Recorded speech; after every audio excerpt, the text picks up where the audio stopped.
If you want to give your embossed background some pop, ink the embossing folder before you put the cardstock in it.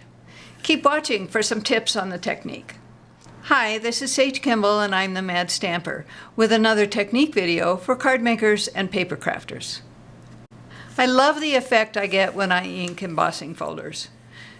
My favorites are the subtle, like I used on this card, and the pine wood planks. But you can use it on any folder, 3D or not. So here are 3 examples of Mango Melody cardstock embossed with a subtle folder. This one I didn't ink at all, and it's a nice texture. It looks just like textured cardstock. This one I did with Mango Melody ink. It accentuated the embossing just a little, but the effect isn't much different than the first example. Even in this close-up, you can't see much difference. So when I made this card, I got bold and I inked the folder with Poppy Parade. Wow, this one really pops, but it's still subtle enough for a background. Here it is in a close-up shot. In general, you want to ink the side of the folder that has the Stampin' Up! Logo on it. However, over the years, Stampin' Up! Hasn't been consistent about which side has the logo. So here's a tip. On a folder like this, the sides feel different. So on the one that's going to give you the embossing rather than debossing, you'll feel mostly flat plastic. And on the side that's going to give you the debossing, you'll feel the ridges in the design. The subtle folder feels pretty much the same on both sides, so you can ink either one you want. I like to use the side with this line on it because that helps me line up my cardstock straight. I'll show you some other samples. Here's the difference between inking the Pinewood Planks folder and the side that will be embossed versus the one that will be debossed. I prefer the embossed side as the ink really shows off this texture nicely.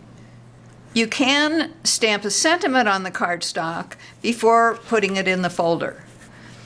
With the sentiment side down on the inked side of the embossing folder. If you try stamping the sentiment after embossing, you can get uneven results. For this piece of Rococo Rose, I inked the tufted folder with Rich Razzleberry. Now this folder has the logo on the side that will give you the embossing. But you don't feel a flat surface because of the nature of the design. Whenever you're in doubt, just use a scrap of cardstock and test the folder and determine which side will give you the embossing. You don't have to use 3D or the old dynamic embossing folders to get a nice effect.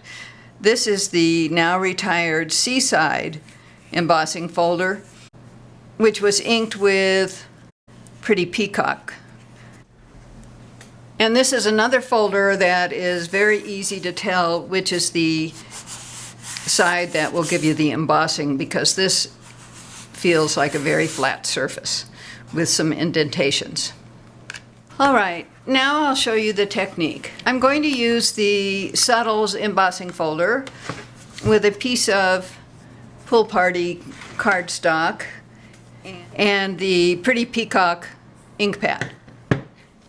I need a sponge brayer. I like to put the ink pad on the silicone craft mat because that keeps it from scooting across my table when I'm rolling the sponge brayer on it. So I start inking the sponge brayer.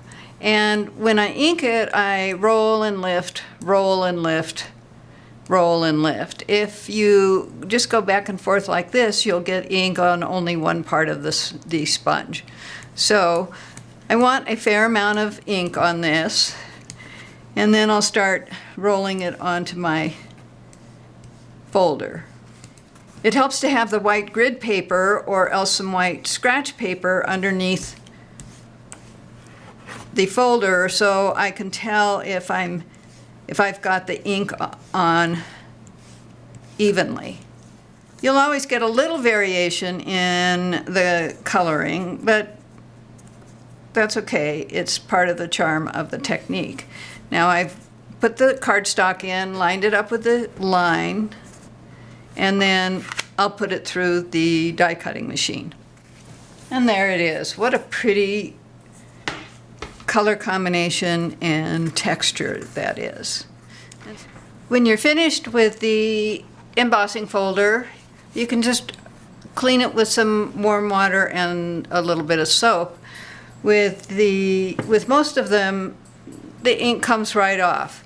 But with the subtle embossing folder, because it's got so many fine lines, I like to take a nail brush and clean it up and get some of that ink out of the crevices. If you haven't played with sponge brayers yet, you'll want to watch my video on how to use them. It shows how to get cool patterns of texture, as in this card. Use the link provided to see the video. When you're finished with the sponge brayer, just wash the sponge in some warm water and a little soap. Rinse well and let dry.